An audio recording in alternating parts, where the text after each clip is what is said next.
മറ്റൊരു വിഭാഗമുണ്ടല്ലോ അല്ലാഹുവിന്റെ പ്രവാചകൻ അവിടെ നിന്ന് പറയുകയാണ്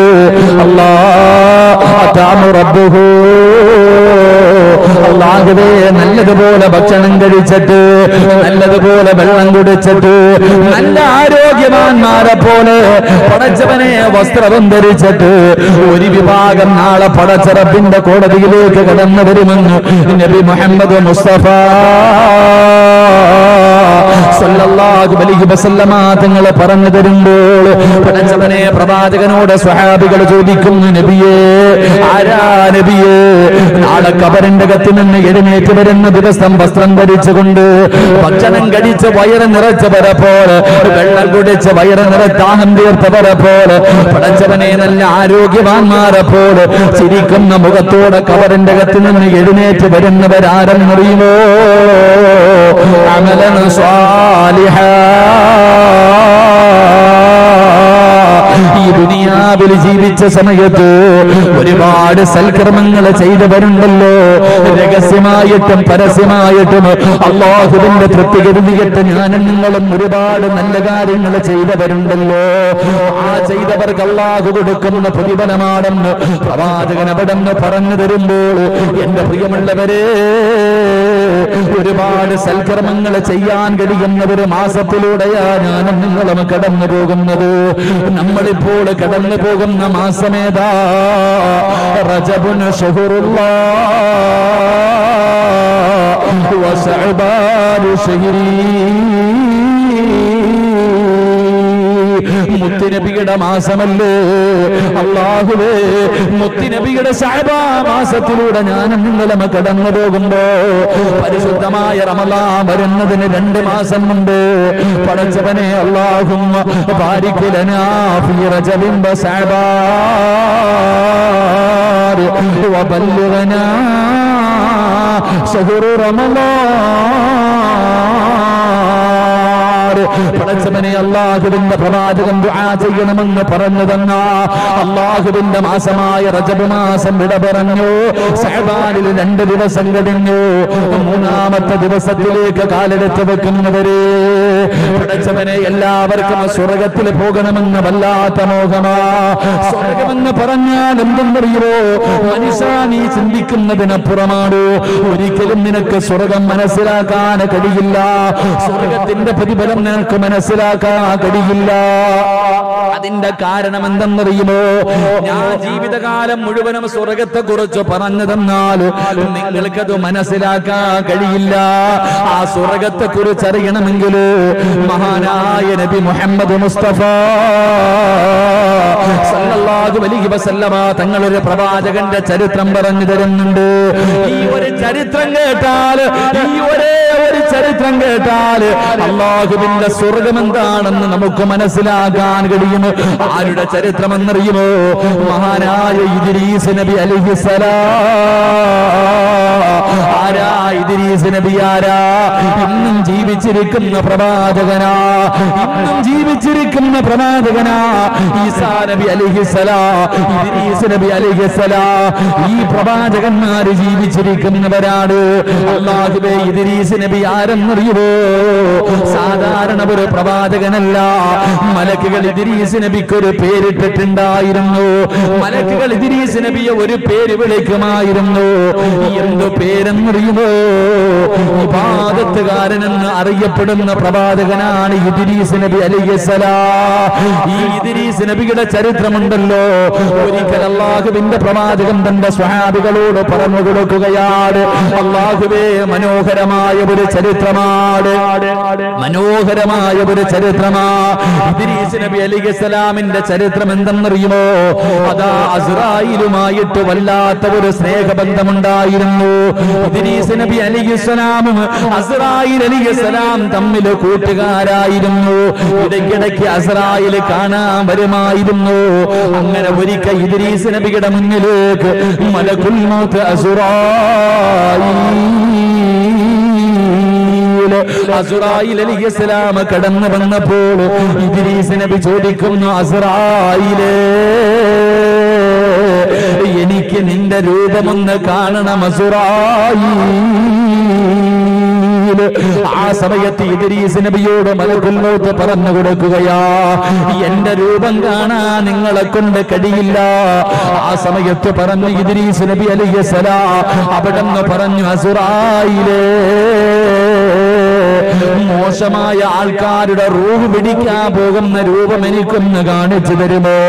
അങ്ങനെ അസ്റായില് കാണിച്ചു കൊടുക്കുകയാണ്.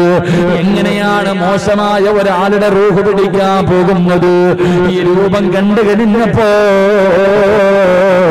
അസ്റായിലിനോട് ചോദിക്കുന്നു ഇദ്രീസ് നബി, അസ്റായിലേ, മരണത്തിന് വല്ലാത്ത വേദനയുണ്ടെന്ന് അല്ലാഹു പറയുന്നുണ്ട്. മരണത്തിന് വലിയ വേദനയാണ്. അതുകൊണ്ട് അസ്റായില്, എന്നെ ഒന്ന് മരിപ്പിക്കുമോ അസ്റായില്? ആ മരണത്തിന്റെ വേദന എന്താണെന്ന് എനിക്കും അറിയാനാണ്.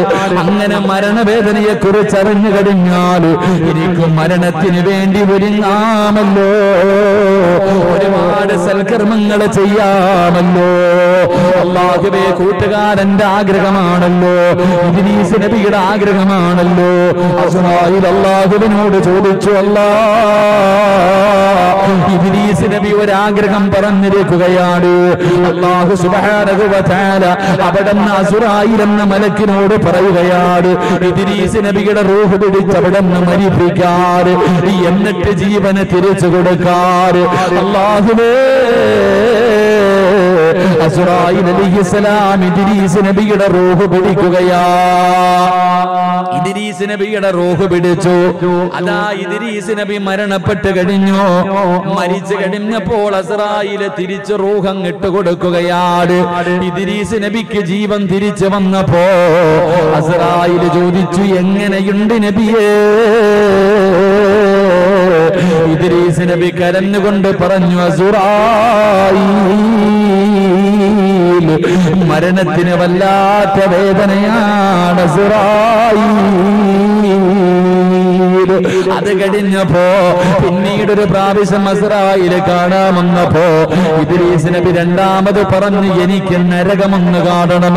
അല്ലാഹുവേ, 3000 കൊല്ലം കത്തിച്ച പടച്ചറപ്പിന്റെ അദാബ് കൊണ്ട് നിറച്ച നരകമുണ്ടല്ലോ, ആ നരകം എനിക്കൊന്ന് കാണിച്ചു തരുമോ അസ്റായിൽ? കണ്ടു കഴിഞ്ഞാൽ പടച്ചവനെ, ആ നരകത്തിൽ നിന്ന് രക്ഷപ്പെടാമല്ലോ, ആ നരകത്തിൽ നിന്ന് രക്ഷപ്പെടാനുള്ള വഴികൾ ചെയ്യാമല്ലോ. അല്ലാഹുവിനോട് അനുവാദം ചോദിച്ചു. അല്ലാഹു ഇസ്രായേൽ പടച്ചവനെ ഇസ്ഹാഖ് നബിക്ക്, അതാ ഇദ്രീസ് നബിക്ക് നരകം കാണിച്ചു കൊടുക്കാൻ അല്ലാഹു അനുവാദം കൊടുക്കുകയാ. അങ്ങനെ നരകത്തിന്റെ മുകളിലൂടെ അസ്റായിൽ എന്ന് പറയുന്ന മലക്ക് ഇങ്ങനെ നരകമെന്ന് കാണിച്ചു കൊടുത്തു. ഇദ്രീസ് നബി പറഞ്ഞ മറുപടി എന്തെന്നറിയോ? അല്ലാഹുവേ, ഏതെങ്കിലും ഒരു മനുഷ്യനെ നരകത്തെ കണ്ടിരുന്നെങ്കിൽ, ഏതെങ്കിലും ഒരു മനുഷ്യനെ നരകത്തെ കണ്ടിരുന്നെങ്കിൽ അവൻ അല്ലാഹുവിന് ഇഷ്ടമില്ലാത്ത ഒന്നും പ്രവർത്തിക്കില്ലായിരുന്നു. അങ്ങനെ നരകവും കണ്ടു, അങ്ങനെ നരകവും കണ്ടു. മൂന്നാമത്തെ പ്രാവശ്യം അസ്റായിൽ എന്ന് പറയുന്ന മലക്ക് കടന്നു വന്നപ്പോ ഇദ്രീസ് നബി മൂന്നാമതൊരാഗ്രഹം പറഞ്ഞു. മൂന്നാമതൊരാഗ്രഹം പറഞ്ഞു. എന്തേ പറഞ്ഞതെന്നറിയുമോ? അസ്റായിലേ, അല്ലാഹുവിന്റെ അനുഗ്രഹങ്ങൾ കൊണ്ട് നിറച്ച സ്വർഗമുണ്ടല്ലോ, അല്ലാഹുവിന്റെ സർവാനുഗ്രഹങ്ങൾ കൊണ്ട് നിറച്ച, ഒരു കണ്ണിനും കണ്ട ഒരു കണ്ണും കാണാത്ത, പടച്ചവനെ ഒരു മനസ്സിനും ചിന്തിക്കാൻ കഴിയാത്ത അല്ലാഹുവിന്റെ അനുഗ്രഹങ്ങൾ കൊണ്ട് നിറച്ച സ്വർഗമുണ്ടല്ലോ, ആ സ്വർഗം എനിക്കൊന്ന് കാണിച്ചു തരുമോ അസ്റായിൽ? കാണാനുള്ള കൊതി കൊണ്ടാണ്. ഇല്ല എന്ന് നീ പറയരുത്. അല്ലാഹുവോട് ചോദിക്കെനിക്ക്, അല്ലാഹുവോട് ചോദിച്ചിട്ട് എനിക്ക് കാണിച്ചു തരണം. അല്ലാഹുവേ, അസ്റായിൽ പിന്നെയും അല്ലാഹുവിനോട് ചോദിച്ചു. അല്ലാഹു സ്വർഗം കാണിച്ചു കൊടുക്കാനുള്ള അനുവാദം കൊടുക്കുകയാ. അല്ലാഹു സ്വർഗം കാണിച്ചു കൊടുക്ക. ആദ്യം പറഞ്ഞു, അസ്റായിലെ മോശമായ ആൾക്കാരുടെ റൂഹ് പിടിക്കാൻ പോകുന്നത് എങ്ങനെ, എനിക്കൊന്ന് കാണിച്ചതാ. അള്ളാഹിനോട് ചോദിച്ചു, എന്നിട്ട് കാണിച്ചു കൊടുത്തു. കണ്ടു കഴിഞ്ഞപ്പോ പറയുക, എന്തിനാ നരകമൊക്കെ, എന്തിനാ നരകവും മരണവും ഒക്കെ, എന്തിനാ? ഈ ഒറ്റ രൂപം കണ്ടാൽ തന്നെ അത് മതിയല്ലോ, അതിനേക്കാളും വലിയ ശിക്ഷയില്ല. ഇത് കഴിഞ്ഞപ്പോ രണ്ടാമത് പറഞ്ഞു, എനിക്ക് മരണത്തിന്റെ വേദന എന്താണെന്നൊന്ന് അറിയണം. മരണവേദന എന്താണെന്ന് മനസ്സിലാക്കിയ എനിക്കൊന്ന് ഒരുങ്ങിയിരിക്കാനാ, വേറൊന്നും കൊണ്ടല്ല, മരണത്തിന് വേണ്ടി ഒന്ന് തയ്യാറെടുത്തിരിക്കാനാ. നീ അള്ളാഹിനോടൊന്ന് ചോദിക്ക്. പടച്ചവനോട് ചോദിച്ചിട്ട് പറഞ്ഞു, അള്ളാഹു പറഞ്ഞു ഒന്ന് മരിപ്പിച്ചിട്ട് ജീവൻ തിരിച്ചു കൊടുക്കാൻ. അങ്ങനെ മരിച്ചു, ജീവൻ തിരിച്ചു കൊടുത്തു. എങ്ങനെയുണ്ട് നബിയെ? വല്ലാത്ത കഠിനമാണ്. അത് കഴിഞ്ഞിട്ട് പറയാ എനിക്ക് നരകമൊന്ന് കാണണം, നരകമൊന്ന് കാണണം.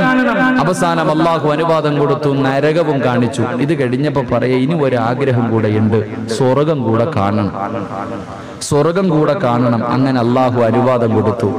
അങ്ങനെ സ്വർഗത്തിന്റെ മുന്നിൽ കൊണ്ടുപോയി അസ്രായിൽ അലൈഹിസ്സലാം ഇദ്രീസ് നബിയെ സ്വർഗത്തിൽ കയറ്റി വിടുമ്പോ പറഞ്ഞു, നബിയെ പോയി കണ്ടിട്ട് എളുപ്പം ഇറങ്ങി വരണം കേട്ടോ, സമയമൊന്നുമില്ല, കേറി കണ്ടിട്ട് അവിടെ നിന്നേക്കരുത്, പെട്ടെന്ന് ഇറങ്ങി വരണം.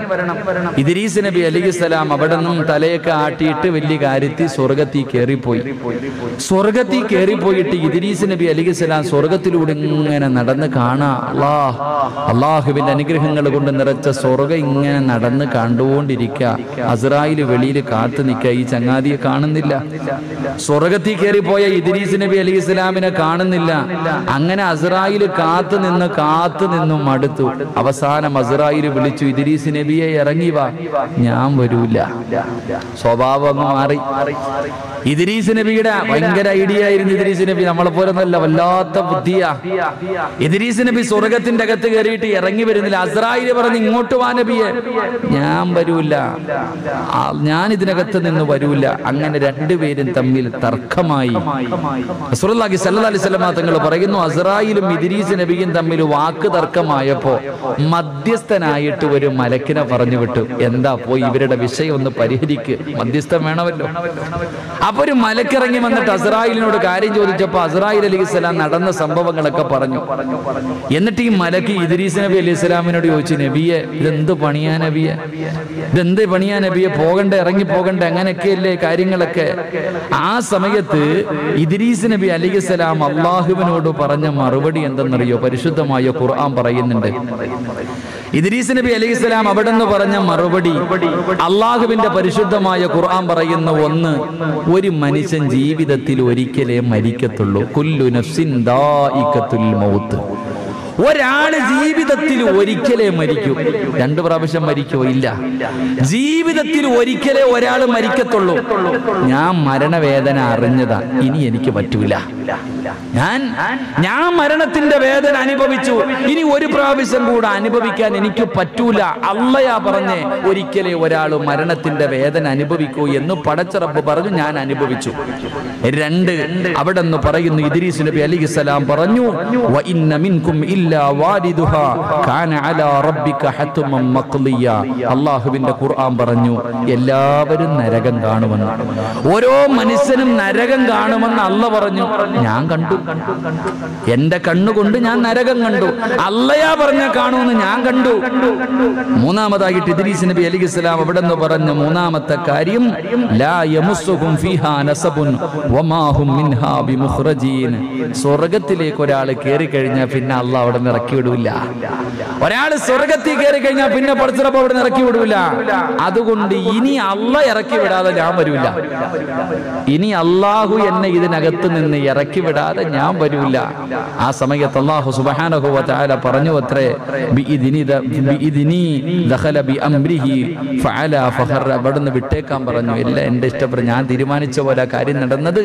ആ പ്രവാചകൻ അവിടെ ജീവിക്കട്ടെ, വിട്ടേക്കാൻ പറഞ്ഞു എന്ന് ചരിത്രം നമുക്ക് പറഞ്ഞു തരുമ്പോ, എന്റെ പ്രിയമുള്ളവരെ, ഒരു പ്രവാചകൻ ഇത്രയും ഐഡിയ നടത്തിക്കൊണ്ട് തന്ത്രപരമായിട്ട് സ്വർഗത്തിൽ പോയിട്ട് ആ സ്വർഗം കണ്ടിട്ട് തിരിച്ചിറങ്ങി വന്നില്ലെങ്കിൽ നമുക്ക് മനസ്സിലാക്കാൻ കഴിയും ആ സ്വർഗം എന്താണെന്ന്. അള്ളാഹു നമുക്ക് നൽകി അനുഗ്രഹിക്കുമാറാകട്ടെ.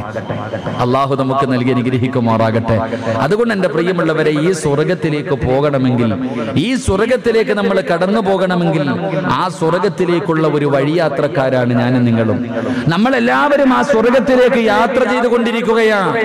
ആ തറവാടെന്ന് പറയുന്ന നമ്മുടെ സ്വർഗത്തിലേക്ക് പോകാൻ പടച്ചവനെ മംഗലാപുരത്തിന്റെ പരിസരത്ത് വണ്ടിയും കാത്തു നിൽക്കുന്നവരാണ് നമ്മള്. പടച്ചവനെ അല്ലാഹുവേ, ഏത് വാഹനമെന്നറിയുമോ? മരണമെന്ന് പറയുന്ന ഒരു വാഹനം ഇങ്ങനെ കടന്നു വരുന്നു. മരണമെന്ന് പറയുന്ന ഒരു വാഹനം കടന്നു വന്നു. വീടിന്റെ മുന്നിൽ മയ്യത്ത് കെട്ടില് കൊണ്ടുവന്നു. ആ വാഹനത്തിൽ കയറി പോകാൻ വീടിന്റെ മുന്നിൽ കാത്തു നിൽക്കുന്ന വഴിയാത്രക്കാരാ. അതുകൊണ്ട് എന്റെ പ്രിയപ്പെട്ടവരോട് പറയുകയാണ്, അതാ ബസ് കാത്തു നിൽക്കുന്നവരോട്, വണ്ടി കാത്തു നിൽക്കുന്നവരോട്, ഈ നിൽക്കുന്ന സമയം ചെയ്യാൻ പറ്റുന്ന നല്ല കാര്യങ്ങൾ ജീവിതത്തിൽ ചെയ്തോ. ഈ നിൽക്കുന്ന സമയം തുച്ഛമാണ്. ചിലപ്പോൾ 20 ചിലപ്പോൾ 30 ചിലപ്പോൾ 40. ഏറ്റവും കൂടി പോയാ 100 വയസ്സ്. അതിന്റെ മുകളിൽ എന്തായാലും നീ പോകില്ല. അതുകൊണ്ട് ഈ തുച്ഛമായ സമയത്ത് എന്തെങ്കിലും നല്ല കാര്യങ്ങൾ ചെയ്യാൻ കഴിയുമെങ്കിൽ എന്റെ പ്രിയമുള്ളവരെ ചെയ്യാൻ പരിശ്രമിക്കൂ. ആ ചെയ്യാൻ പറ്റുന്ന ഒരു നല്ല മാസത്തിലൂടെയാണ് ഞാനും നിങ്ങളും കടന്നു പോകുന്നത്. ഈ മാസത്തിന്റെ വില എന്താ? ഈ മാസത്തിന്റെ മഹത്വം എന്താ? മുത്തുനബി പറഞ്ഞു, സ്വഹാബാ, ഈ മാസത്തിന് വല്ലാത്ത പ്രത്യേകതയുണ്ട്. ജനങ്ങൾ പറന്നു പോകുന്ന മാസമാണ്. റജബ് കടന്നു വന്നപ്പോ റമളാൻ അടുത്തു എന്ന് മനസ്സിലായി. റജബ് കടന്നു വന്നപ്പോ റമളാൻ അടുത്തു എന്ന് മനസ്സിലായി. പക്ഷേ റജബിലൂടെ ഇങ്ങനെ കടന്നുപോയി. പടച്ചവനെ മറന്നു നടക്കുകയാണ്. ശഅബാൻ പെട്ടെന്ന് പോകുന്ന മാസമാണ്. ശഅബാൻ പെട്ടെന്ന് തീർന്നു പോകുന്ന മാസമാ. അത് ജനങ്ങളിൽ അധികം പേരും മറക്കുമെന്ന് നബി മുഹമ്മദ് മുസ്തഫ സല്ലല്ലാഹു അലൈഹി വസല്ലമ തങ്ങൾ പറയുകയാണ്. അതാ ജനങ്ങൾ മറന്നു കളയുന്ന മാസത്തിന്റെ 2ാമത്തെ ദിവസം കഴിഞ്ഞു. ഇനി കണ്ണ് തുറച്ചടയുന്നതിന് മുമ്പ്, കണ്ണ് തുറന്നു തീരുന്നതിന് മുമ്പ് ശഅബാൻ നമ്മളോട് വിട പറയുകയാണ്.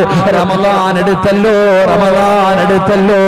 അതുകൊണ്ട് ഈ സദസ്സിൽ ഒരുമിച്ച് കൂടിയവരോട് എനിക്ക് പറയാനുള്ളത്, ഈ മാസം റസൂലുള്ളാഹിന്റെ മാസമാണ്, മുത്തുനബിയുടെ മാസമാണ്. ഇത് വെറുതെ തള്ളിക്കളയേണ്ട മാസമല്ല. ഈ മാസത്തിനൊരു പ്രത്യേകതയുണ്ട്. അല്ലാഹുവിന്റെ പ്രവാചകൻ അവിടെന്ന് പറയുന്നു, വഫീഹി തുർഫഉൽ അമാലു ഇബാദി ഇലാ റബ്ബിൽ ആലമീൻ. നമ്മുടെ സൽക്കർമ്മങ്ങൾ മുഴുവനും അല്ലാഹുവിന്റെ മുന്നിൽ കൊണ്ടുപോകുന്ന, നമ്മൾ ഈ വർഷക്കാലം ചെയ്ത എല്ലാ നന്മകളും അല്ലാഹുവിന്റെ മുന്നിലേക്ക് കൊണ്ടുപോകുന്ന മാസമാണ് ശഅബാൻ മാസം. അതുകൊണ്ട് വെറുതെ നടക്കല്ലേ, തോന്നിവാസങ്ങൾ കാണിക്കല്ലേ, അല്ലാഹുവിനെ മറന്നുകൊണ്ട് നടക്കല്ലേ. അല്ലാഹുവിന് ഇഷ്ടപ്പെടുന്നത് പോലെ സൽക്കർമ്മങ്ങൾ ജീവിതത്തിൽ ചെയ്തിട്ട് കഴിയണമെന്ന് പ്രവാചകൻ പറയുമ്പോ, ഈ പാതിരാത്രി കേൾക്കാമെന്ന, ഈ സദസ്സിലേക്ക് കടന്നു വന്ന എന്റെ പ്രിയപ്പെട്ടവരോട് എനിക്ക് പറയാനുള്ളത്, ഈ മാസത്തിന് നിങ്ങൾ ആരെങ്കിലും ബഹുമാനിച്ചാൽ അല്ലാഹു തരുന്ന പ്രതിഫലം എന്തെന്നറിയുമോ? പ്രവാചകൻ അവിടെന്ന് പറയുകയാ, ഈ മാസം നിസ്സാര മാസമല്ല. അതുകൊണ്ടാണ് നിന്റെ വാപ്പയും നിന്റെ ഉമ്മയും, നിന്റെ വാപ്പയുടെ വാപ്പയും ഉപ്പുപ്പയും ഉമ്മയൊക്കെ പടച്ചവനെ റജബ് മാസം എത്തുമ്പോഴേ വീടിന്റെ പരിസരം വൃത്തിയാക്കുകയാണ്. ആവശ്യമില്ലാത്തതൊക്കെ എടുത്ത് കളഞ്ഞു, വീടും പരിസരവും വൃത്തിയാക്കി. പടച്ചവനെ, വിവാഹം അടുക്കുമ്പോഴല്ല വീട് പെയിന്റ് അടിക്കേണ്ടത്, അത് റമളാൻ കടന്നു വരുമ്പോഴാ. ആവശ്യമില്ലാത്തതെല്ലാം എടുത്ത് കത്തിച്ച് കളഞ്ഞിട്ട് വീടും പരിസരവും ഒക്കെ വൃത്തിയാക്കിയിട്ട് മനസ്സും ശരീരവും 2 മാസം മുമ്പേ നമ്മുടെ ഉമ്മ വൃത്തിയാക്കുമായിരുന്നു. ആ ഉമ്മയുടെ മകനായ ഞാനും നിങ്ങളും അല്ലാഹുവേ മറന്നുപോയില്ലേ? എല്ലാവരും ഇങ്ങനെ നടക്കുകയാണ്, എല്ലാവരും ഇങ്ങനെ നടക്കുകയാണ്. എല്ലാവരുടെ ഹൃദയത്തിലും വേറെ പല കാര്യവുമാണ്. എങ്കിൽ എന്റെ പ്രിയപ്പെട്ടവരോട് പറയുകയാ, നിങ്ങൾക്ക് ആർക്കെങ്കിലും മുത്തുനബിയുടെ മാസത്തിനെ ബഹുമാനിക്കാൻ കഴിയുമോ? റജബുനു ശഹറുല്ലാഹ് വശഅബാനു ശഹരി വറമളാനു ഉമ്മത്തി. മുത്തുനബിയുടെ മാസമായ ഈ പുണ്യമായ മാസത്തില് നിങ്ങൾക്ക് ആർക്കെങ്കിലും ബഹുമാനിക്കാൻ കഴിയുമോ? അല്ലാഹു തരുന്ന പ്രതിഫലം പറയാ, അല്ലാഹു തരുന്ന പ്രതിഫലം പറയാ. അല്ലാഹുവേ, ഈ മാസത്തിന് ആദരിക്കാൻ, ഈ മാസത്തിന് ബഹുമാനിക്കാൻ ഞങ്ങൾക്ക് നീ ഭാഗ്യം തരണേ അല്ലാ. അല്ലാഹു ഈ മാസത്തിനെ ബഹുമാനിക്കാൻ ഭാഗ്യം നൽകുമാറാകട്ടെ. അല്ലാഹു ഭാഗ്യം നൽകുമാറാകട്ടെ. ആമീൻ പറയാൻ മടി, പക്ഷെ പ്രതിഫലം പറയുമ്പോ നീ പറയും ആമീൻ. നിനക്ക് അല്ലാഹു തരുന്ന ഈ ആമീൻ പറഞ്ഞവർക്ക് അല്ലാഹു തരുന്ന പ്രതിഫലം ഞാൻ പറയുമ്പോ നീ ആമീൻ പറയാത്തതോർത്തിട്ട് ഇവിടെ ഇരുന്ന് കരയും. അല്ലാഹു കാത്തുരക്ഷിക്കുമാറാകട്ടെ. ഈ മാസത്തിനെ ബഹുമാനിക്കാമെന്ന് നിയ്യത്ത് ചെയ്യുന്നവര് കൈവെക്കും. ശഅബാൻ എന്ന് പറയുന്ന ഈ മാസത്തിനെ പൊക്കണമെങ്കിൽ നല്ലതുപോലെ പൊക്കിക്കോ.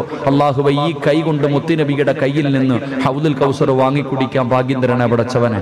ഉറക്കപ്പറ അല്ലാഹു ഭാഗ്യം തരുമാറാകട്ടെ. അല്ലാഹുവേ, ഈ പുണ്യമാസത്തിനെ, മുത്തുനബിയുടെ ഈ മാസത്തിനെ ബഹുമാനിക്കാമെന്ന് നിയ്യത്ത് ചെയ്ത ഞങ്ങളെ സ്വർഗത്തിൽ നിന്ന് കൊണ്ടുവന്ന ആ ഹജറുൽ അസ്വദ് എന്ന് പറയുന്ന ഒന്ന് ചുംബിച്ചാൽ പാപങ്ങൾ മുഴുവനും അല്ലാഹു പുറത്തു തരുന്ന ആ കല്ലിലൊന്ന് ചുംബിക്കാൻ, ആ കല്ലിലൊന്ന് തൊടാൻ അല്ലാഹുവേ നീ ഞങ്ങൾക്ക് ഭാഗ്യം നൽകണേ പടച്ചവനെ. അല്ലാഹു ഭാഗ്യം തരുമാറാകട്ടെ. ഹജറുൽ അസ്വദ് ചുംബിച്ചിട്ടുള്ളവരൊക്കെ ഒന്ന് കൈവക്കിക്ക്. അൽഹംദുലില്ലാഹ്, ഒരുപാട് പേര് അൽഹംദുലില്ലാഹ്. അല്ലാഹു ഇനിയും ചെന്ന് ചുംബിക്കാൻ ഭാഗ്യം തരുമാറാകട്ടെ. അല്ലാഹുവേ, പലരും കൈവക്കിയിട്ടില്ല. അല്ലാഹ്, പാവങ്ങൾ പടച്ചവനെ നീ അവരെ എവിടെ എത്തിക്കണേ തമ്പുരാനെ, നീ എവിടെ എത്തിക്കണേ പടച്ചവനെ. അല്ലാഹു, നീ എവിടെ എത്തിക്കണേ പടച്ചവനെ. ഹജറുൽ അസ്വദ് ചുംബിക്കുന്നത് എളുപ്പമാ? ഹജറുൽ അസ്വദ് ചുംബിക്കുന്ന എളുപ്പ? 5 കൊല്ലം മുമ്പ് നീ പോയി മുത്തി വാപ്പ, ഇപ്പൊ ഒന്ന് പോയി മുത്താ നോക്കിക്കേ. 5 വർഷം മുമ്പ് പോയി പലരും ഹജറുൽ അസ്വദ് മുത്തിയിട്ടുണ്ട്. ഇപ്പൊ ഒന്ന് പോയി നോക്ക്. ഇടി എന്ന് പറഞ്ഞാൽ എന്തോ ഇടിയെന്നറിയോ? എന്തൊരു ഇടിയാന്നറിയോ?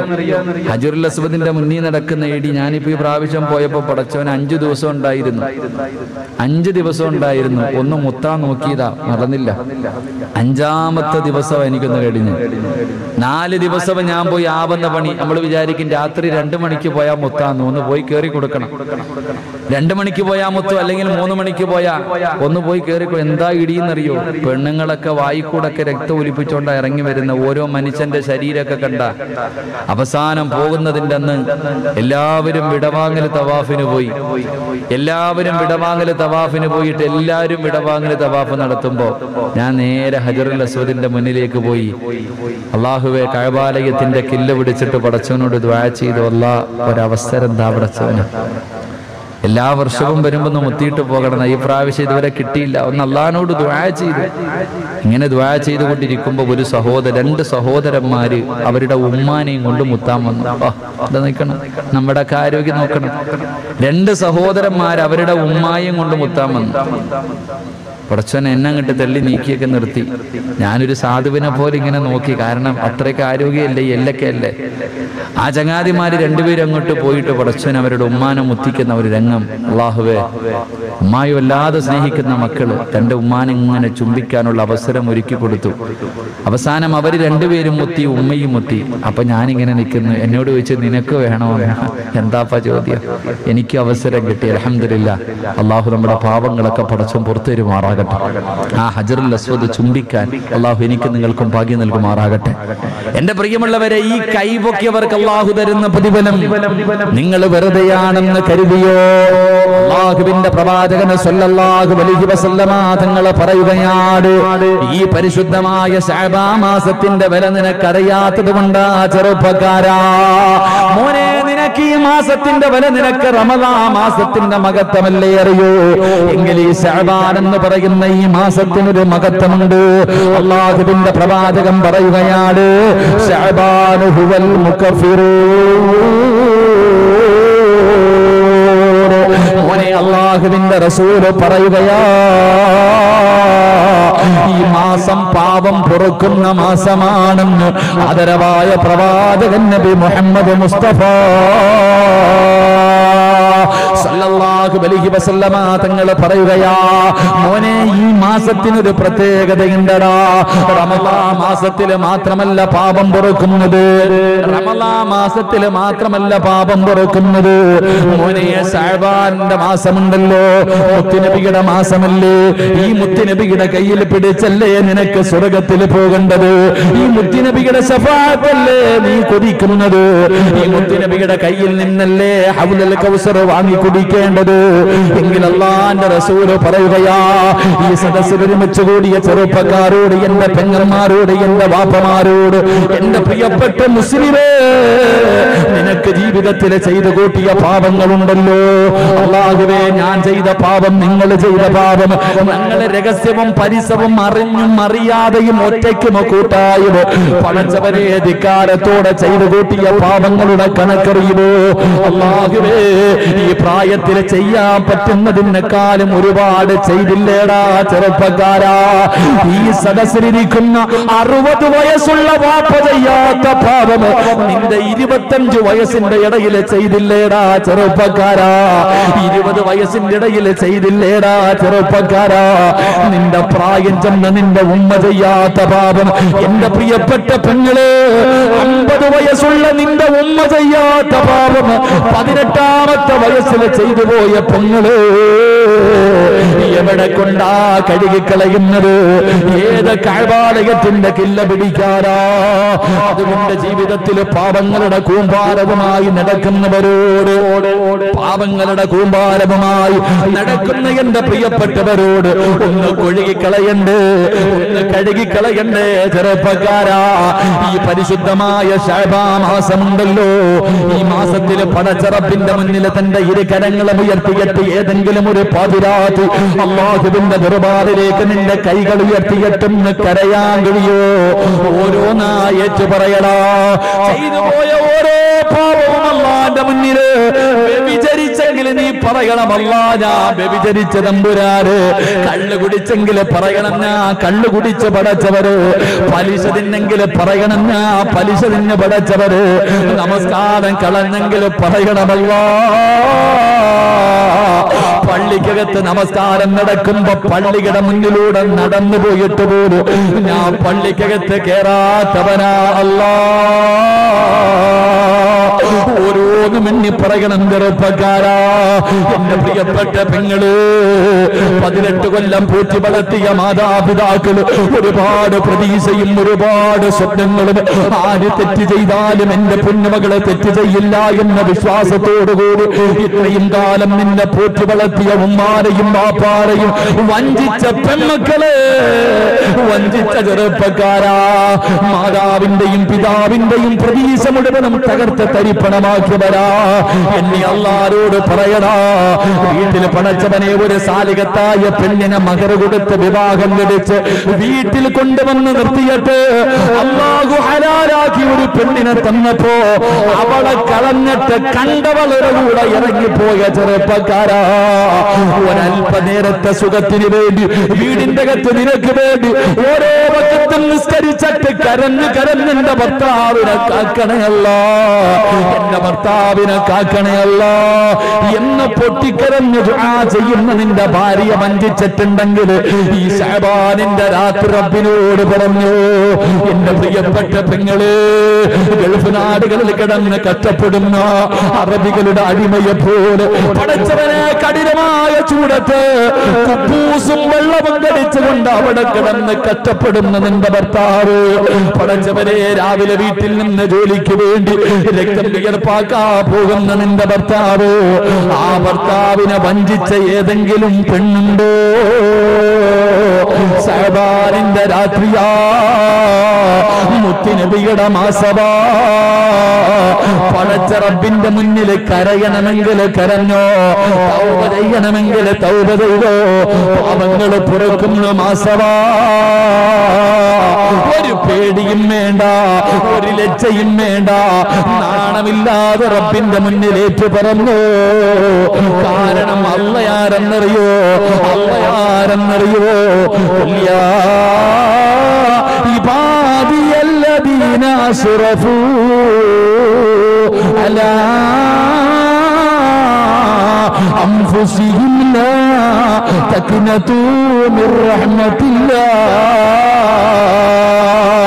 എടാ ഒന്നാൻ ആകാശത്തിൽ വന്നിരിക്കുന്നുണ്ട്. എന്തിനാണെന്നറിയുമോ? ആരാ തൗബ ചെയ്യുന്നത്? ആരാ പശ്ചാത്തപിച്ച് മടങ്ങുന്നത്? ആരാ പൊട്ടിക്കറഞ്ഞ് ദുആ ചെയ്യുന്നത്? അവന്റെ പശ്ചാത്താപം സ്വീകരിക്കാ, അവന്റെ ദുആയിന് ഉത്തരം നൽകാ അല്ലാഹു വന്നിരിക്കുമെന്ന് പ്രവാചകൻ പറയുമ്പോ, എന്റെ പ്രിയപ്പെട്ട ചെറുപ്പക്കാരാ, കള്ളു കുടിച്ചിട്ടുണ്ടോടാ? പേടിക്കണ്ട. വ്യഭിചരിച്ചിട്ടുണ്ടോ? പേടിക്കണ്ട.